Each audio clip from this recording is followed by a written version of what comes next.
This episode of podcast is brought to you by robbing a bank, but only taking those little pens attached to the chains.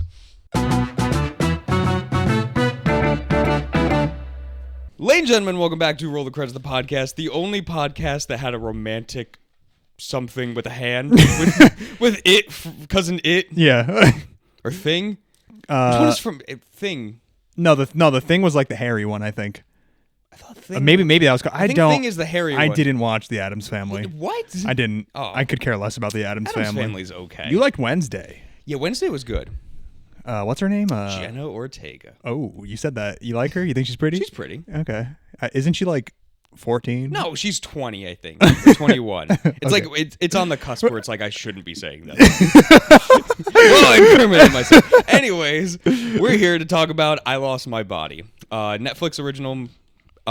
So apparently it came out in like 2019. Yes. That's when I saw it. I recently just saw it like pop up on Netflix like maybe last year. So it's a French movie, so bear with me. I'm going to butcher everyone's name. So it was directed by Jeremy Clapin. Listen, I don't know how to pronounce it, but I don't think that's how you pronounce it. It's Clapin. Yeah. Clapin. Yeah, okay. Clap on. Clap in. Clap on. Clap on. Clap off. The music, I think, needs some notoriety. Dan Levy did the music for it. You really have like three. Not to be confused with Schitt's Creek Dan Levy. Yes. Different. That's a different Dan Levy. Two separate people. I never watched that show. It's really good. You have three people really in this film that kind of matter. Really surprised to see Dev Patel is your main character of Nofel. You have. All right, because you're doing the English dubbed version. No, I did the French version. Oh, okay. I just assumed that Dev can speak fluent French. No. Gotcha. Okay, so I'm doing. I don't have the notes for that, so I'm putting in that. Whatever. Victoria Dubois, who plays Gabrielle, and then you have Patrick. Go ahead, try it. Go for it. Asumco. I don't know. Playing Gigi. Yeah. And then also I wanted to put in the animators of it are Armin Asa-Dipor, and then Tu An-bak. Not very good. Worse than like the Korean ones. Yeah, right? I would say like pretty like handily well below when we do Korean films. Listen, I have like a decent like I have a tier list. It's like Korean and like Italian, fine. French and German, nah, can't do it. Well, you've also been like you've kind of like grown up with anime, so like you've heard all of these names and like you've kind of been around those names for a while, so that totally makes sense that like you're more attuned to saying Korean and just Japanese names and Asian names in general. But man, this was a butchering art. Thank you for trying to justify the fact that I took speech therapy as a kid. So anyways, this story is a young man orphaned at a young age falls in love while simultaneously there is a severed hand attempting to find its body. His hand. Yeah. That's not like a surprise. Like no, I mean you kind of assume that like right off the bat, but yes, it is his hand. Some people like might not have like caught the fact that it's his hand at first. I don't know. I feel like it's pretty easy to. I mean, I don't know. I guess I mean when I watched it for the first time back in 2019. It wasn't like a surprise. I was like, okay, obviously, because they always reference back to the little the mole on his hand. Yeah, the mole on his hand. So it's like it's pretty clear that it's his hand. Yeah. So sorry if that was a spoiler. I but know. We're also reviewing the movie, so this entire episode is a spoiler. We asked you to watch it with us. Yeah. So you might fuck already... you if you just didn't. You should already know this. Yeah. Anyways, when I told you we were doing this, you weren't like super like no. See, it's funny that you mentioned that because I was thinking about that, and that's really not the case. The fact of the matter was that you asked me what my thoughts were, and I'm not going to tell you my thoughts until we do the episode. Yeah, you idiot. So like, oh my. So I was just like, I'm not going to tell you, and then you're like, you hated it. Yeah. So would you like to know my thoughts? I would like I hate to know it. your No, I'm just kidding. I'm just kidding. I actually really like this movie. Do you? Yeah. Okay. I saw this movie a few years ago, and I liked it. And it was actually a movie that was on my list to do a few years ago. Oh, okay. And I, for whatever reason, I just didn't do it, and I completely forgot about it. Well, you had that spinal reconstruction surgery. So. Right, and that just affects what movies I want to watch for the podcast. Yes. And I completely forgot about it, and I was just like, whatever. And then you mentioned it, and I was like, oh yeah, I have seen that. That's when I was like, the Hand movie, right? And you were like, yeah, the Hand movie. I was like, all right, yeah, I did enjoy that movie. The first film, like the first animated film ever to win the Critics Award over at Cannes Film Festival. Yeah. Which is pretty impressive. I know that there's kind of been like a big sort of like probably in the last 5 or 6 years, there's kind of been a kind of like a big push towards animated movies to be taken more seriously. Because it always is weird to me that animated films kind of fall in their own genre. Yeah. And I don't think that they are their own genre. Like they're just animation, but then they are genre, you know, they're working within a genre. But like to say, it's always weird for me when they say like best animated film, because like that makes it feel like it can't be a best feature. It can't, yeah, right. It can't be like in the same category as Everything Everywhere All at Once, or what, you know, everything that happened this year. Like Guillermo del Toro won for Pinocchio, and it could have been put up for like best picture. Exactly. And like it's always odd to me when animated movies don't kind of get the respect that they deserve. But because I mean, listen, there's a lot of really, really great animated movies. Oh, absolutely. And everything we've done by Studio Ghibli so far. I love anime. You fucking love it now. I don't. But yeah, so I don't know. It was just it's just like cool to see a movie like this kind of get. Like there was kind of like a renaissance around this movie. There was a lot of people talking about it. Everybody was like, "Oh my god, you haven't seen it? You have to watch it." So it's cool that an animated movie like this is really kind of getting the recognition, and for a debut, like a feature, you know, a debut film, because the director of this movie was doing short films beforehand. You know, for it being a debut feature, I think it's a really strong opening act for his career. It's got like a really cool story too, and that was like originally why too. Like I watched, like I got through like half of this film like previously, like a few weeks back, and I was looking through and I kept seeing like the trailer for it, and I was like, oh, like I'm looking for something that'll probably make me cry. Did this movie succeed? No, unfortunately not. I did recently watch The Whale though, and that got like at least a tear out of me, which is pretty good. You saw The Whale? Yeah, nice. For me being like comfortably numb, that's pretty good to get like a tear out of me. Yeah. But yeah, like I think it was just bad timing, because it's like I watched The Whale and the next day I watched this all the way through, and I was like, didn't have the same impact. Yeah. But like I do think like it is a really good story. Like I really enjoy the fact that like the way that it splits it up between Neufeld and The Hand. Honestly, you don't like Neufeld is pretty much the main. Like The Hand doesn't really have that much screen time. It has like a third of the time. I guess, yeah, like 1/3, and the rest of it is really him. Yeah, and then the other third is like flashbacks to his life. Right, which is him. Yes. Yeah.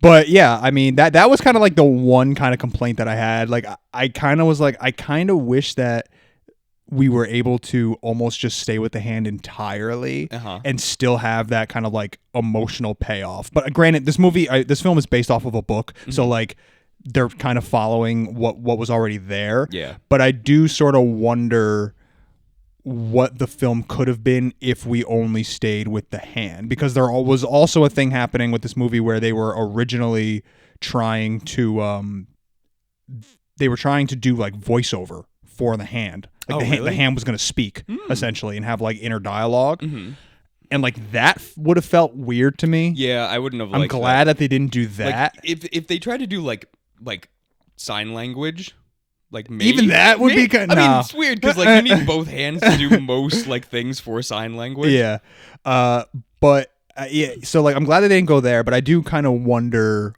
where the film could have gone even if it was just like a short film, even if Yeah. because this movie is kind of pushing, the feature length. Yeah, because it's an hour and 21 minutes. Yeah, so like we're kind of like right on the cusp there of it being a feature.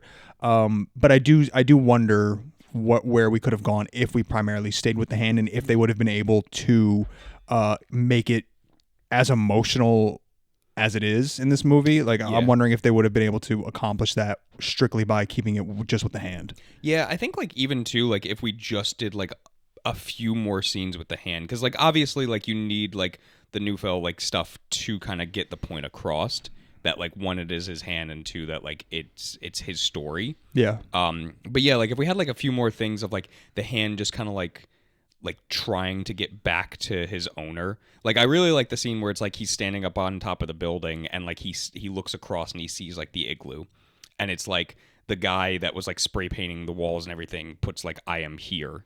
And it's like that stuff where it's like, okay, it's cool because like it's reinforcing the fact that like the hand is here. Mm-hmm. But like I just wanted a little bit more of the hand. Yeah. It felt like a majority of it was like a horror film for him.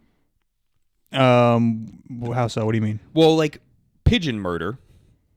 That was pretty graphic. The whole rat scene, very much like that's a horror film. Mm-hmm. That's like automatically like, look at these fucking disgusting little things These going New around. York City rats. the city These rats. garbage rats. the dog-sized rats in New York City. Yeah. And then like, on the pond, like with the ants and then like falling through, like it all, like these are scenes where it's like, it's more of like that struggle, more of like it has like a darker tone than what you got with Neufeld. Yeah, that's true. And like the thing that I was kind of noticing about it on this watch was how animalistic the hand is. Yeah. It doesn't move in a way that's like scary. Mm-hmm. I think that if they animated it differently, you could easily make the hand look kind of creepy when it's walking around. Yeah. But I think they strike a really good balance of not making it creepy. Yeah, it feels like a newborn child like learning to walk. Yeah, and like it kind of has this sort of like animalistic thing with it where, it's like you were saying with the rats, right? Like it's a fight between animals essentially, and like the hand is essentially using whatever it can to get away from it, right? And that's sort of like what animals do, right? Yeah. It's just fight for survival.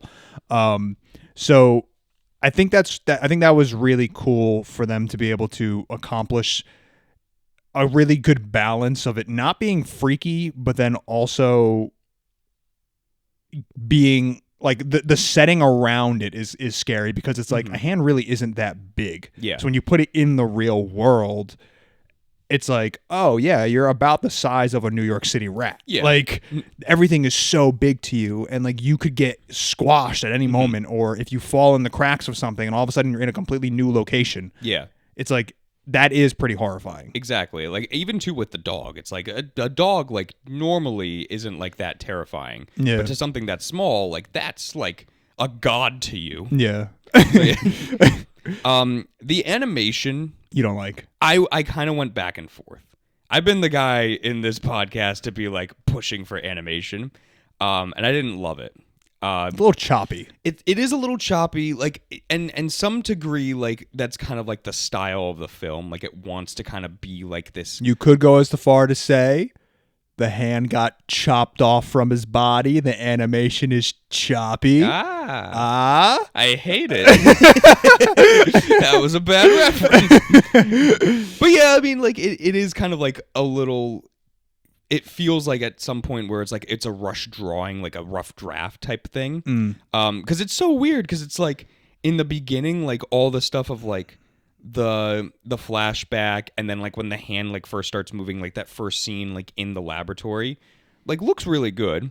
And then when you get the scene of like meeting Gigi, and it's like, oh man, I drew this, didn't I?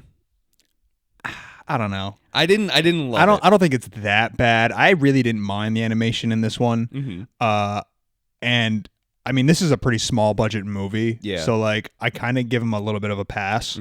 You know what it did remind me of though? And this might be like a nostalgia flashback for you. Do you remember as a kid Amber and Dexter? It was like this weird like PBS like TV show where it was like kind of this style, and it was just like these small like it was like two people. It was like a girl and a guy, Amber and Dexter, and like they were helping out like this painter to like paint. So they would be like small and like they'd take like the fucking brush and like Oh Yeah, yes, right? yes, Right? yeah. I do was like, remember oh that. my god, Yeah, I yeah. haven't thought about this in years. When you said Amber and Dexter, I was like Max and Ruby. Yeah, remember Max and Ruby, Max the and rabbits. Ruby. Max was top tier in that show. Ruby was a little snitch. Yeah. So let's talk about the story. Let's talk Yeah. about like what this movie is actually about. Because listen, I am not ashamed to say that I don't necessarily know if I fully grasped everything that was going on in this movie. I don't think so either. Me or you? Both. You have no right to tell me that I didn't understand this movie. Frank, I don't think you get this one. There are a lot of things that happen in this movie and a lot of sort of like themes, and this movie brings in so many genres Yeah. that I'm sort of wondering if they went too much and they just weren't able to flesh everything out, or if I just didn't necessarily comprehend everything. I think more of like the first one, because I kind of feel like that same way, where it's like they were trying to do like 8 different things at once, and like nothing like fully panned out. But like A few did, for sure. yes. Like I think. What do you think The Fly is? So that was like one of my big ones. I was like, what does this fly mean? Yeah. What's the point of this fly? And I'm looking at it and I'm like, okay, the Fly is sort of like the Monolith in 2001, where it's like it shows up in these kind of like life-changing moments for our lead, right? It's like the Fly is there during the car accident when he loses his parents. Yeah. The Fly is there when he gets his hand cut off, right? The Fly is actually the reason why he gets his hand cut off. Yeah.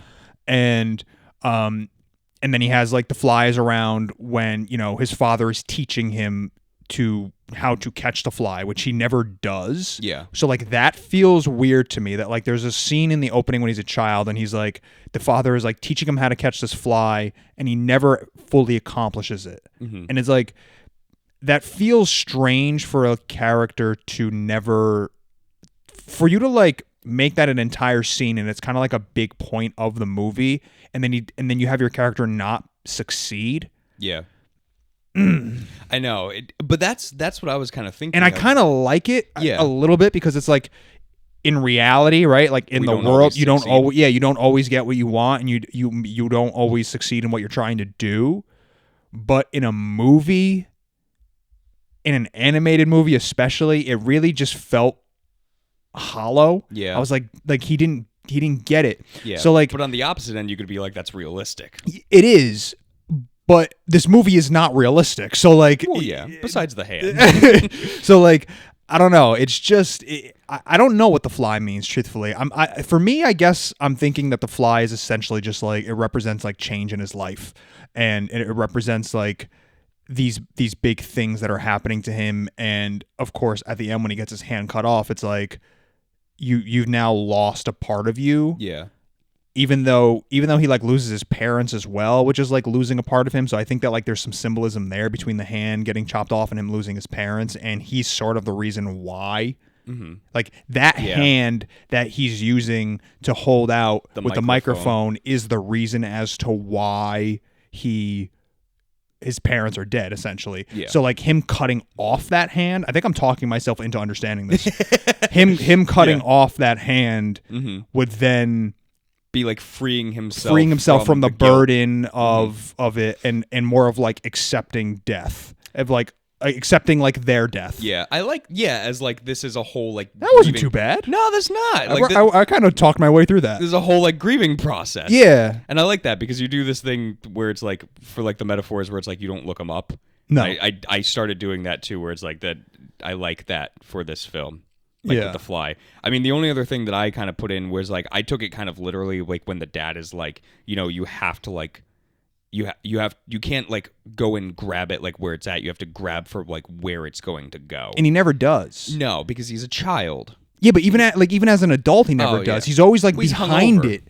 and he's like always behind it trying to grab it. Yeah. And even like there's the whole point is like you have to wait until the fly is rubbing its hands together and then you go for it. Yeah. And like that, I feel like that never like comes full circle also, ever. How closely do you have to look at a fly to see if it's rubbing its hand? But I mean, for me, like I was kind of like, oh, this is more of like a metaphor for like not being able to catch your dream. Like you're always like pushing yourself to like try and do like these things, like you have these aspirations, but unless you make like that turn, that unexpected turn in your life, you're not going to be able to do that. Because he was like shooting for like, oh, I want to be an astronaut and a composer. Yeah. So it's like those were his dreams. Listen here, kid, it ain't gonna happen. Yeah. It can't be both. It can maybe be one, but more than likely you're gonna be a truck driver. Yeah. But like that was the thing where it's like those were his aspirations, and he was kind of like on his way a little bit, and then like the fly came in and he lost his parents, and then like everything changed, and then he became like a pizza boy at I guess like in his 20s, and it's like that's the hand that you're dealt. Yeah, like that. So many hand jokes. I know. Oh man. Man, give us a hand of applause. Give us a hand for that one, everybody. Please give a round of applause to. All right. So I kind of want to talk about Gabrielle. Mm-hmm. You have a sort of like a film about like this kid who's trying to get this girl. Yeah. And I kind of liked that she thought he was creepy. Oh yeah. And but when it comes to the reveal that he was the guy in the lobby talking to her, and he's kind of done all this stuff to like get to know her, she's like, "You're a fucking weirdo," and she leaves. And then he really doesn't get the girl. I know, because like in most like Disney films or something like that, that would be a point of like, oh my God, it's true love. Like he found me. Yeah, but in this movie, it's like, no, you're a fucking weirdo. Well, yeah, like that's like I'm watching it and I'm kind of like, that's a little stalkerish. Yeah, like, it absolutely is. Like, and I'm glad that she calls him out on it. Yeah, like that's the whole reason why you're here working with Gigi. Yeah. So it's like not even really understanding the fact that like he's sick and he kind of like he's too stubborn to say like, oh, I need the help for my business. Yeah. Where it's like Gabrielle really can't, because like she's working a full-time job and then like still coming over and like taking care of him. Mm-hmm. So it's like she can't really like do that. She can't really become the apprentice for him. Right. And maybe that's also not what she wants to do in life. Be a carpenter? Yeah. I'm wearing carpenter's pants right now. You were kind of a carpenter for a little while. I didn't do that. You were like Jimmy Carter. What does that mean? You had like a peanut farm. No, I didn't. Selling peanuts. Yeah, so I don't know. I definitely appreciated that they like kind of called him out on his bullshit. They were like, Yeah. "No, fuck you. You're a weirdo." Yeah, and the fact that like again, because it was kind of almost leading towards the end too, where it's like you're like, oh, he just like jumped off the building. Yeah, and it was like, it's like he's not gonna make it. Yeah, it's a far jump. It was with a plank of wood. Yeah, but I like that too, because like that's also this kind of like metaphor where it's like, you know, at this point he lost his hand, and it's kind of like this idea where it's like, just because you lose something doesn't mean you can't go out and do what you want to do. Mm-hmm. Like the fact that like, you know, he lost his hand, so he can no longer do like the carpentry work really. He has kind of like no real idea of what's going on. Like he basically does not speak to Gigi, so it's like he just packs up his things and like leaves. But like he makes this one last ditch effort to jump across the board, across a street basically, onto a crane. And like for him to be able to do that without the hand and then like celebrate that moment was kind of this really, for me, this that was like the high point of the film, where it's like he was still able to show himself that he can do something. Listen, all I'm saying is it would have been more impressive if he jumped across the building without a foot. Oh yeah, like just hobbled over. Yeah, that would have been like, all right, now we got it. We just get like the foot trying to get back to him. Yeah. By the way, Quentin Tarantino is making a sequel to this movie about a foot. Yes, I lost my foot. Wiggle your big toe. So this movie is pretty good. I like it. I like it. I like the idea of like the igloo. I like the idea of like that kind of that isolation aspect to it. Yeah. Even when like he's checking out like the books in the library, and like you open the page and it's literally just like the igloo and like one person, and then the rest of the page is white. Bare, yeah. Yeah. It's like, it's again talking about like this isolation from his childhood that he's now kind of trying to like work through at this point. Mm-hmm. And like it really leaves it up in the air of like what's gonna happen to him and what's gonna happen to Gabrielle like in the future, which I like. Yeah, I because like there's a real, what we kind of what we were talking about before is like this whole thing about fate, right? Like there's this whole thing about him and like fate, and you can't like lose you can't like essentially like escape your destiny, right? It's like you can't escape what is like written down for you, except unless you jolt to the left or go to the right or jump over here, go over there, whatever it is, to like trick fate essentially. And I don't know, that always feels weird to me too, because like I have issues with the theme of fate and the theme of because what if that was fate for you to make that that turn? is what fate is, right? So like same thing with like time travel movies, right?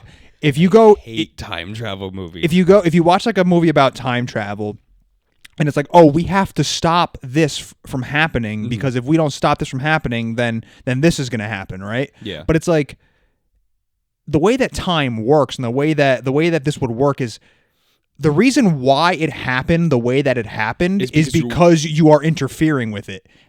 So like, if you decided to not interfere with it, then it still would happen, because that is the chain of events. Yeah. You know? So unless like it goes off the wall and it's like that one time where it's like, oh, that wasn't supposed to happen, and now you make a parallel universe. Right. Fucking space and time is crazy. I know. But so like, I don't know. I always have a hard time understanding like changing your fate in movies or anything. And I get it. Maybe I'm taking it a little too literal. Like it's supposed to be beautiful. Yeah. This movie is like hyper romantic, right? Yes. Like this movie really, really romanticizes a lot of things. And that's what we didn't even touch on too, but like the way that like Dan Levy composes like the music for this film adds to it in so many ways. Like it's mostly like piano, and it like feels like throughout the entire film like it's this, like you said, like very romantic style to it. And like even too, like there are a couple of times where it's like he's using it for the hand, and like specifically like when it after the dog and it falls down the chute and like finds the baby, and it's like it crawls up on it's the baby when it's sleeping and then smacks it around. When he like crawls over and like the baby grabs his finger. All I imagine is like an old school, like, what are you talking about? Say, was it you? Right. I'm your sister. Bring it back to Chinatown. Oh no.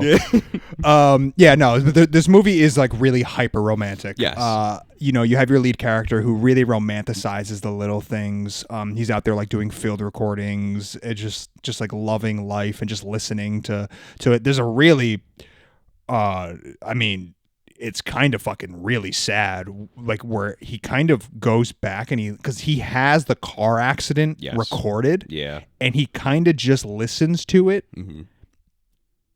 and that's like, oh, I don't know if I could do that. Like even after like the years and years of it going on, But then, beautiful thing that he did was he taped over it of a Triumph, right? Of him jumping over the crane. Right. And it's like, that really works for me. Yes. That like, if we stayed with him, like struggling with his parents' death essentially, and we kind of stayed just in that lane, I think this movie would have been like amazing for me. I mean, people think this movie's amazing, and it is for sure. Yeah. I think it would have worked better for me personally if that was the main kind of thing, and not this whole circular thing of like, oh, this love life thing, and then him trying to get a job, and him trying to like find his way in the world, and all this. Like if we kind of stayed true to that, I think this movie for me would have really worked. You know, I probably would have like almost no issues with this film at all. I that would have been great. But him recording over it, and like like you're saying, recording this like triumphant moment, and kind of like getting over the fact that he killed his parents, which Yeah. it sounds really I know. harsh. Well, granted, it was the goat, which like when is there ever a goat anywhere? That's true. It's great. That part's great. I love it. I think it's very good. And I'm glad that you saw this. Yeah, I'm glad that I ended up watching this because I was really kind of like going back and forth and being like, I really want to check this out. And then like sitting down and not giving it fully my attention. I was like, if I do it for the podcast, I have to give it my forces attention. me to. Yeah. So I give it like a good 8.5 Yeah. igloos out of 10. I feel the same. I think like a solid 8 out of 10. I'm really excited to see what this guy's going to do next. I'm sure he's probably going to stay in animation, which is cool. And hopefully, going forward, we can sort of take animation not as a genre and a little bit more seriously, and kind of be for it to be considered amongst live action, regular films, normal films. Yeah. Yeah. This was probably the best animation movie that I think we've done for me personally. Yeah. And it was an anime, so it was weird too because I was like, I'm gonna kind of like not do animation because of how like you constantly. I'm like, it I takes me out of don't it. dislike animation. I just have a hard time with anime. Yeah. I don't know why. I don't know. Call me a piece of shit. Yeah. Write in the comments how terrible of a person Piece I of am. shit. Zach, do you have a recommendation for us? I think I've come up with something. Wow. Made a pie for you. Now, so What a boxing glove that comes yeah, out. just right out of your microphone. Take that. So there's been kind of like this renaissance that I've been realizing over the past like year or so of an 80s game that like at the time was very much like, oh, you're a nerd if you play it.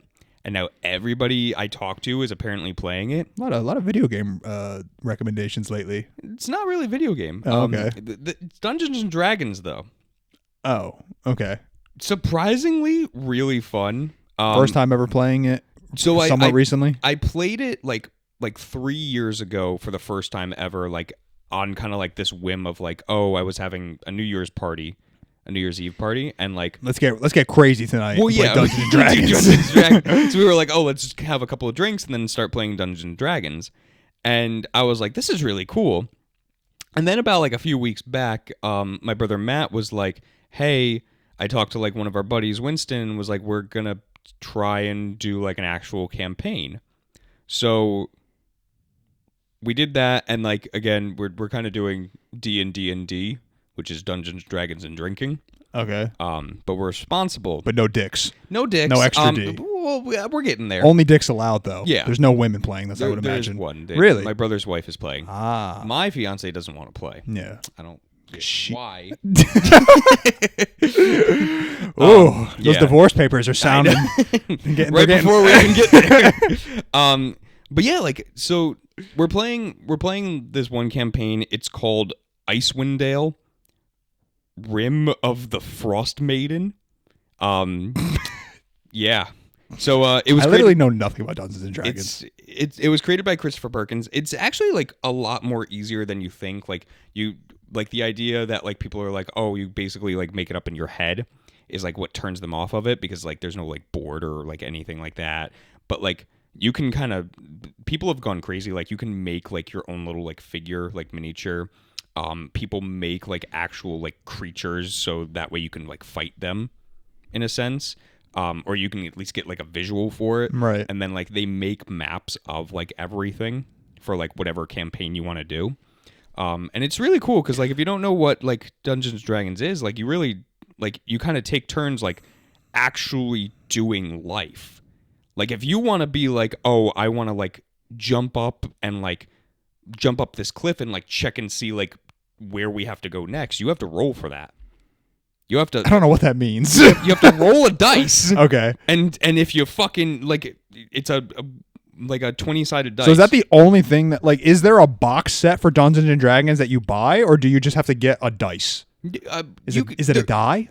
Die? A singular dice is a die? Well, there's like multiple die, so that would be It'd dice. be dice. Yeah. Okay. But yeah, because there's like 5 different types of like dice. Of dice. Of die. Die. Die. And well, yeah, like because you get like So the there is no actual- board. There is no, not really. So what do you like? What's in a box set of Dungeons and Dragons? The map. The map. So is there are kind of- maps. Yeah, the map is kind of the board. Okay, but there's no character. You have no figurines. No, like you have to buy your own or like just kind of like make your own, or people make their own. And This is a very strange. It's very like How? So somebody literally invented a product that's like, hey, I'm gonna create some dice and call it Dungeons and Dragons, and then you have to make it up as you go. pretty much, yeah. That's a genius move. Exactly, right? What a good good idea. There is no overhead. I mean, it's just like you literally get the rights to it, and then anybody like making anything immediately goes back to you. that's crazy. Yeah. But people make like their own stories and everything like that. They come up with their own things. Like in a box set, like you get like the actual book of like events that what goes on, and then it's the dungeon master who isn't really a character. They called me in high school. Yeah, because you had that dungeon in your basement. But the dungeon master is the one that does everything. Like they're basically like God. Like they're telling the story. They're like whatever you roll, they're telling you like what happens. And like if you go like a different route, which basically is what we do. And Matt's our dungeon master, so like he's creating like his own story of like what we're doing then. So it's a lot of like on your feet thing. 'Cause Right. I think I brought it up to you once before, and you were like, "I want to be the dungeon master," Yeah. and now you're like, "I gotta come up with a lot of shit." You do, and then but it's also like old, right? It's like it's supposed to be like Lord of the Rings, kind of like it's old timey. Yeah, there are like weird ones that I found where it's Mythical. like there are like knights. There's like a futuristic one. There's like a fucking mafia style one. Mafia Dungeons and Dragons. Yeah, it's very, We got to get in there, Tony. That dragon stole our cannolis. I roll my 20-sided dice to see if I Tommy gun its head off. But yeah, like Dungeons and Dragons. This episode is off the fucking rails I today. know. We're having a good time. I think you should try it out, man. Like, Invite me over, dick. all right, fine. You still didn't invite me over. We do it on Sundays. Okay. Kind of. Okay, Maybe. on the Lord's Day. Great. Yeah. Dungeons and Dragons. Yep. Beautiful. Thank you, Zach. You're welcome, Frank. Next episode, we are going to be talking about some of our favorite red herrings in film. I'm more of a salmon guy. Yeah, I'm not a big fish guy in general. Actually, Really? I like fish. Yeah, I'm salmon's lying. good. Salmon is Tilapia good. okay. Tilapia is gross. It's okay if you make it right. I fuck hard with Sushi? well, yeah, but crabs and lobster. Oh, Ooh, yeah. The fucking rats of the sea. Yeah, I love it. Okay, so we're gonna talk about red herrings in movies, some of our favorites, and that's it. Zach, please take us out. All right, guys, thank you for listening. Now, Frank, you don't win every time. That's life.